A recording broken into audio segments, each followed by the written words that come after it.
YCP నేత అంబటి రాంబాబు మీడియాతో మాట్లాడుతున్నారు. లైవ్లో చూద్దాం. ప్రగతి భవన్లో సమావేశమయ్యారు ఇద్దరు ముఖ్యమంత్రులు. గుర్తుందో లేదో మీకు? రాష్ట్ర ప్రజానీకానికి గుర్తు చేస్తున్నా. దానిలో ఏం చెప్పారంటే, విభజన సమస్యల పరిష్కారానికి మేము సమావేశమయ్యాం. ఇక్కడ నుంచి కొంతమంది మంత్రులు, అక్కడి నుంచి కొంతమంది మంత్రులు, పెద్ద ఆర్భాటం, టీవీలన్నీ మోగిపోయాయి. విభజన సమస్యలు పరిష్కారం కోసం మేము సమావేశమయ్యామని పెట్టారు. చివరికి ఏమొచ్చిందయ్యా సమావేశంలో అంటే ఏమి రాలా. విభజన సమస్యల పరిష్కారం కోసం కమిటీ వేస్తాం, త్వరలో తేల్చేస్తాం అన్నారు. ఏం తేల్చారు అని అడుగుతా ఉన్నా. నారా చంద్రబాబు నాయుడు గారు సంవత్సరం అయిపోయింది. ఇవాళ 17/7/25 7/7/24 మీరు సమావేశమయ్యారంటే 6వ తారీఖు సమావేశమయ్యారు. సొరకాయలు కోసినట్టు కోసేశారు. ఒక ఉపసంఘం వేసేస్తామన్నారు. ఇద్దరు సమస్యలు పరిష్కారం చేసేస్తామన్నారు. వాళ్ళు బ్రహ్మాండంగా 2-3 ప్రశ్నలు అడిగారు. అయ్యా, తిరుపతి గుళ్ళో కూడా మాకు వాటా కావాలన్నారు, సీ కోస్ట్ లో కూడా మాకు వాటా కావాలన్నారు. నోరు మూసుకొచ్చేశారు. ఇంతవరకు సుయ్యి లేదు, సయ్యి లేదు. ఇది అంతే. బనకచర్ల పోలవరం ప్రాజెక్ట్ మేము పర్మిషన్ తీసుకొచ్చేస్తాం, ఇద్దరు ముఖ్యమంత్రులు కూర్చుంటున్నాం, ఈ నీటి భాగాలన్నీ తేల్చేస్తాం అన్నారు. ఏమీ లేదు, సుయ్యి లేదు, సయ్యి లేదు. ఊరికినే ఆర్భాటం ఎక్కువ తప్ప ఏ విధమైన కార్యక్రమం చేయకోకుండా చంద్రబాబు నాయుడు గారు ఊరికినే డప్పాలు కొట్టే కార్యక్రమం, వారి పత్రికలేమో ఆహా ఓహో అని భజన చేసే కార్యక్రమానికి దిగజారిపోయి రాష్ట్ర ప్రజానీకాన్ని మోసం చేసేటటువంటి కార్యక్రమాలు ఇవాళ చంద్రబాబు నాయుడు గారు చేస్తున్నారనే దానికి ఇది ఒక పచ్చి ఉదాహరణగా నేను చెప్పదలుచుకున్నాను. అంతేకాదు, పోలవరం బనకచర్ల ఈ ప్రాజెక్టుకు మేము వ్యతిరేకం కాదు. ఈ ఆలోచన చేసింది కూడా జగన్మోహన్ రెడ్డి గారే. కానీ ఆచరణ ఏదని అడుగుతా ఉన్నా. ఆచరణలో మీరు చేస్తున్నది ఏంటి? నీరు తీసుకెళ్లి రాయలసీమకి ఇచ్చి రాయలసీమను సుభిక్షమైన ప్రాంతంగా చేయాలనేటువంటి కోరిక మీకు ఏ కోశానా లేదు. ఇందాకే హంద్రీనీవా ప్రాజెక్ట్ దగ్గర నీళ్లు వదులుతున్నాడు చంద్రబాబు నాయుడు గారు. వదిలి పెద్ద మీటింగ్ చెప్పాడు. ఆయన ఏం చెప్పాడు తెలుసా? రాయలసీమను సస్యశ్యామలం చేసేటటువంటి బాధ్యత నేను తీసుకుంటాను, నన్ను నమ్మండి, నేను హామీ ఇస్తున్నాను అంటున్నాడు. ఏమి హామీ అండి? నాకు అర్థం కాలేదు. నువ్వు 14 సంవత్సరాలు ముఖ్యమంత్రిగా చేసావు, ఇంతకు ముందు కొత్తగా వచ్చినవి కాదు. ఏ రాయలసీమ ప్రాజెక్టు నువ్వు చేసావంటున్నా? డాక్టర్ వైఎస్ రాజశేఖర రెడ్డి గారు ఆలోచన చేసిన ప్రాజెక్టులు తప్ప నువ్వు ఏదన్నా ఒక్క ప్రాజెక్ట్ చేసావా?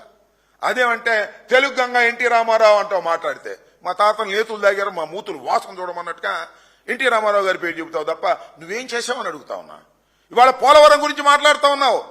అసలు నేను ఒక్కటే ఒక విషయాన్ని రాష్ట్ర ప్రజానీకానికి అర్థం అవ్వాలని నేను కోరుకుంటున్నా. మేధావులకు అర్థం అవ్వాలని కోరుకుంటున్నా. అసలు పోలవరం నుంచి బనకచెర్లకు నీరు తీసుకువెళ్లాలంటే నేను చెప్పిన మాట కాదు, ఆయన ప్రాజెక్టులోనే చెప్పాడు. 42 లెవెల్ ఉన్నప్పుడు మాత్రమే తీసుకువెళ్లేటటువంటి అవకాశం ఉంది. కానీ ఇవాళ పోలవరం ప్రాజెక్టును ఎక్కడికి తీసుకొచ్చారంటే 41.15 మీటర్లకు పరిమితం చేశారు. 41.15 మీటర్లకు పరిమితం చేశారు. అక్కడి నుంచి నీళ్లు నింపాలి అంటే సుమారుగా 30,000 కోట్ల రూపాయలు కేంద్ర ప్రభుత్వం ఇవ్వాలి R&Rకి. అవి ఇవ్వని ఎగ్గొట్టేశారు. ఇవాళ లేదు. కేవలం 41.15కే చంద్రబాబు నాయుడు గారు అంగీకరించారు. కేంద్రం కూడా అంతవరకే ముగించేసింది. ఇవాళ నీకు 42 లెవెల్ నుంచి నువ్వు వాటర్ తీసుకువెళ్ళాలి అంటే ఎలా సాధ్యపడుతుంది చెప్పండి చంద్రబాబు నాయుడు గారు అని అడుగుతా ఉన్నా. మీరేమో ఇక్కడ పోలవరం ప్రాజెక్టుని కేవలం 41.15కే పరిమితం చేయడానికి అంగీకరించి కేంద్ర ప్రభుత్వం దగ్గర ఒప్పుకొని ఇవాళ మీరు పోలవరం బనకచెర్ల ప్రాజెక్టుని 42 లెవెల్ దగ్గర నుంచి వాటర్ తీసుకుంటానంటే ఎంత హాస్యాస్పదంగా ఉంటుంది చెప్పండి. నాకు అర్థం కాలేదు. దీని గురించి మీరు పట్టించుకోరు, పోలవరం గురించి పట్టించుకోరు. కాకపోతే పోలవరం గురించి కానీ బ్రహ్మాండమైన ఉపన్యాసాలు చెప్తారు. ఎందుకంటే పోలవరం మీ ఆలోచన కాదు, డాక్టర్ వైఎస్ రాజశేఖర రెడ్డి గారి ఆలోచన. అన్ని పర్మిషన్లు తీసుకొచ్చి ఆయన దాన్ని ప్రారంభించినటువంటి వ్యక్తి. ఇవాళ నేను ఇంకోటి కూడా ఈ సందర్భంగా చెప్పాలని అనుకుంటున్నా. పోలవరం ప్రాజెక్ట్ గురించి మా రామానాయుడు గారు, ఆ రామానాయుడు గారు వాళ్ళందరూ కూడా చాలా బ్రహ్మాండంగా చెప్తున్నారు. ఈనాడులో కూడా రాశారు ఈ మధ్యన. నేను ప్రత్యేకంగా చెప్పాల్సిన అవసరం లేదు. పోలవరం ప్రాజెక్టు 20 అడుగు పూర్తి చేసేస్తామన్నాడు చంద్రబాబు నాయుడు గారు అధికారంలోకి వచ్చిన తర్వాత.